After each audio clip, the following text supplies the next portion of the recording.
They said military training was supposed to break you before it could build you. But nobody warned her it would go this far. On the second week of base training, when the sun was merciless and the drill sergeant seemed hungrier for fear than food, a young recruit named Sarah stood trembling in her boots. She was 21, fresh out of college, and had walked onto the base with dreams brighter than the flag flying overhead. She thought discipline would be hard, but nothing prepared her for the day when Colonel Briggs lost his temper and forced her head into a toilet bowl, leaving her humiliated in front of the entire unit. It was not just the act itself. It was the sound, the cruel laughter of other recruits, the splash echoing against tile, the sting of dirty water against her face. Every second burned into her memory.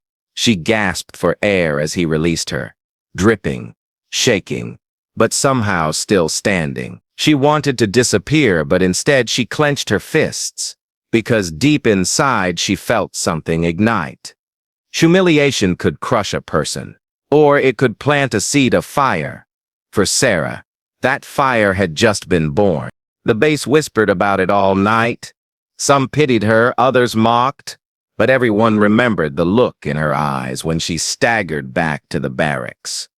Not broken, not defeated, just quiet, too quiet. Her bunkmate, a soft-spoken medic named Lopez, whispered, "You gonna be okay?" Sarah only stared at the ceiling and whispered back, "I'll be more than okay. Just what?" The next morning, the colonel barked orders across the training field like nothing had happened.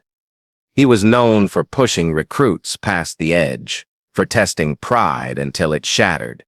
To him, Sarah was weak, someone who didn't belong. But what he didn't realize was that every insult, every cruel shove was sharpening her. Where others bent, Sarah straightened. Where others hid, she faced forward. She woke before dawn every day, long before reveille, running laps around the dirt track alone. At first, her body protested, her legs cramping, her lungs aching, but she kept going, whispering under her breath. One more step, one more mile. She practiced push-ups in the freezing dark. Her palms pressed into the icy ground, teeth gritted against pain. She stayed after drills, repeating every move until her uniform was soaked with sweat. Others laughed, called her desperate. But she wasn't training to impress them. She was training for something bigger. Still, the shame clung to her. Every time she entered the mess hall, she felt eyes on her. Some recruits avoided her, afraid of being targeted next. Others smirked, recalling the moment the colonel shoved her down. Sarah ate quickly, her hands trembling, forcing herself not to break. The pain was real, but so was the anger. And she decided she would turn that anger into something they could not ignore. 2 weeks later came the obstacle course test, the one designed to weed out the weak. Mud, pits, climbing walls, barbed wire, trenches, rope climbs, all stretched across a field that looked like a war zone. Most recruits struggled. Some quit halfway. Sarah, when her turn came, stood at the start line with her heart hammering, the colonel's eyes drilling into her back. The whistle blew. She ran. Every wall towered over her. Every pit tried to swallow her. She slipped, fell, scraped her knees, but she got back up again. She tore her hands on the rope, but she climbed higher.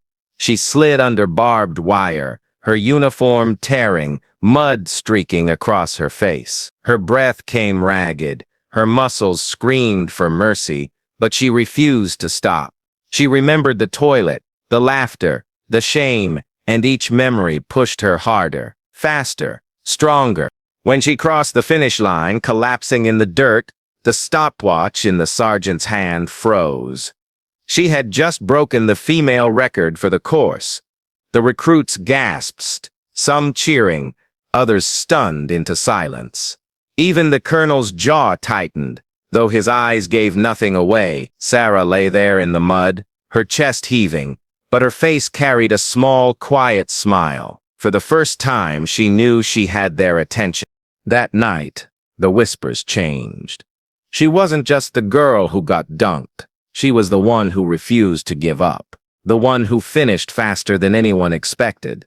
Some began to look at her differently, not with pity but with respect. Lopez nudged her in the barracks and said softly, "Told you, you'd be more than okay." But Sarah wasn't satisfied. Breaking a record was just the beginning. Deep down, she wanted something else. Not revenge, not even recognition. She wanted to prove that strength was not about cruelty or fear, but about resilience, courage, and heart. And the only way to prove it was to outshine everyone, even him. Weeks passed, and training only grew harsher. They ran drills in storms, crawled through freezing mud at night, carried packs that bent their spines. Some recruits dropped out. Sarah stayed. She carried the weight, sweat stinging her eyes, and when she faltered, she forced herself up again. She trained with a ferocity that unsettled even the toughest soldiers. One evening, when most had collapsed into bed, Sarah remained on the field, climbing the rope again and again until her palms bled. Colonel Briggs stepped out of the shadows, watching her with a smirk. "Trying to prove something, recruit," he sneered. Sarah didn't stop. She reached the top, slid down, then looked him dead in the eyes. Her voice was steady. "I don't need to prove anything to you, sir. Just to myself." For a moment, the colonel's smirk faded. Then he chuckled darkly and walked away. But Sarah saw it. A crack. A flicker of something he didn't want anyone to notice. Maybe it was respect, or maybe it was fear.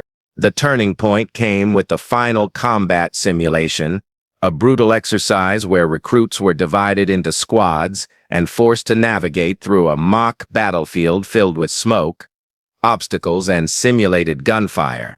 It was chaos, designed to test leadership and courage. Sarah was placed in charge of her squad to the surprise of many.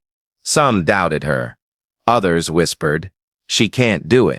But when the whistle blew and the smoke thickened, Sarah didn't hesitate. She barked orders with clarity, guiding her team through trenches and over barricades. When one recruit fell, she dragged him up. When they got pinned down, she led a daring flank. Her voice carried strength, calm, and determination. By the time her squad reached the extraction point, battered but intact, even the doubters followed her with pride. The colonel stood at the finish line, arms crossed, his face unreadable. But the silence of the field spoke louder than words. Sarah had done it. She had turned humiliation into power, weakness into leadership. The recruits who once mocked her now looked at her with admiration. She was no longer the girl who was dunked. She was something else entirely. But that night, as she sat alone under the stars, Sarah knew this wasn't over. The colonel had broken her once, and though she had risen, the wound still lingered. He still held power, still walked the base like a king. And deep inside, she knew he wasn't done testing her. Something darker was coming. The wind was sharp the next morning, carrying dust across the parade ground as the recruits assembled. Sarah stood tall in formation, her uniform crisp, her chin lifted. She felt the colonel's eyes sweep over them, cold and heavy. There was no smile on his face now, no mocking grin. He didn't need one. His silence was worse. She could feel it, the storm that was about to break. Sure enough, later that day, his voice thundered across the barracks. "Recruits, tomorrow, we push past your limits. You think you've suffered? You haven't even started." His eyes locked on Sarah for a split second, and she knew he was speaking to her. The next morning, the base was thrown into a grueling endurance march. 20 miles with full packs across rough terrain under the blazing sun. Some recruits dropped after the first hour, collapsing from heat and exhaustion. Others fell back, staggering under the weight. Sarah kept moving, each step pounding into the earth, her legs burning, her throat dry, but her resolve like steel. She wasn't just walking for herself anymore. Every step carried the weight of every laugh, every whisper, every memory of being shoved into that toilet. Halfway through, she noticed Lopez struggling, his face pale, his steps uneven. Without hesitation, she shifted her pack, grabbed his strap, and carried some of his load. "Don't quit," she whispered. "We finish this together." He nodded weakly, leaning on her strength. They pushed on, one step at a time. By the final mile, most of the squad was limping, packs digging into their shoulders. But Sarah drove them forward, shouting encouragement, refusing to let anyone fall behind. When they finally stumbled back onto the base, sunburnt, bruised, and half dead, the colonel stood waiting. His gaze lingered on Sarah, her uniform soaked with sweat, her face streaked with dirt, but her eyes blazing with fire. He gave no praise, no acknowledgement, just a curt nod barely noticeable. But Sarah caught it, and it meant more than words. Still, she knew he hadn't forgiven her defiance. And she was right. A week later came the final evaluation, the survival test. Recruits were dropped in the wilderness with nothing but a knife, a canteen, and their wits. They had to navigate back to base through miles of forest, rivers, and rocky ground. It was the ultimate test of endurance, teamwork, and mental toughness. On the second night, as Sarah's squad huddled near a dying fire, the colonel himself appeared out of the shadows. His presence was like a ghost, sudden and unnerving. "You think you're strong?" he growled, stepping close to Sarah. "Strength isn't about running faster or climbing higher. It's about control. And you don't have it." Sarah met his gaze without flinching. "With respect, sir, strength is about not breaking, and I won't break." The colonel's jaw tightened, his shadow looming over her. Then he turned and vanished into the trees, leaving her squad shaken. But Sarah's words lingered in the cold night air, wrapping around her like armor. The final stretch of the survival test pushed them to the brink. Rain poured, rivers swelled, and the forest seemed endless. Sarah's squad wanted to stop, to rest, but she urged them on, guiding them by the stars when the maps blurred with water, sharing the last of her food when hunger gnawed at their bellies. She carried the weakest on her back, tore cloth from her own uniform to bind wounds, and when they finally stumbled out of the wilderness onto the base, battered but alive, the other recruits cheered. She had done what no one expected. She led them all the way home. At graduation, the recruits stood in perfect formation, medals gleaming on their chests, the flag whipping above them. Families cheered from the stands. Sarah stood front and center, her uniform pressed, her posture proud. The announcer's voice boomed over the field, calling her name as one of the top graduates of the class. As she stepped forward to receive her pin, the colonel himself approached. His face was unreadable, his boots striking the ground with deliberate force. He stopped in front of her, holding the small silver insignia in his hand.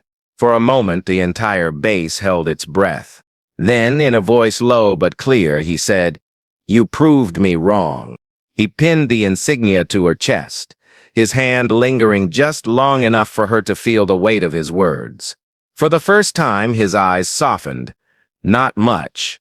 Just enough to show that behind the iron walls of authority, he recognized her, not as the weak recruit he had humiliated, but as a soldier who had earned her place. The applause erupted like thunder. Sarah saluted sharply, then stepped back, her heart pounding. She had come full circle from the girl dunked in a toilet to the soldier standing before the entire base with honor. That night, when the cheers had faded and the uniforms were hung neatly away, Sarah sat alone again under the stars. The memory of that awful day still lingered, but it no longer burned like shame. Instead, it glowed like a reminder, a beginning, not an end. Because what the colonel had done to break her had only built her stronger. She thought of Lopez, of the recruits she had carried, of the squad that had trusted her leadership. She realized the truth. The real power wasn't in humiliating someone. It was in lifting them up, in carrying them through, in refusing to let them fall. And with that thought, she smiled quietly into the night. The girl who once gasped for breath in dirty water had become the soldier who breathed strength into others. Sometimes the cruelest moments become the sparks that ignite greatness. And sometimes the ones who are pushed down hardest are the very ones who rise the highest.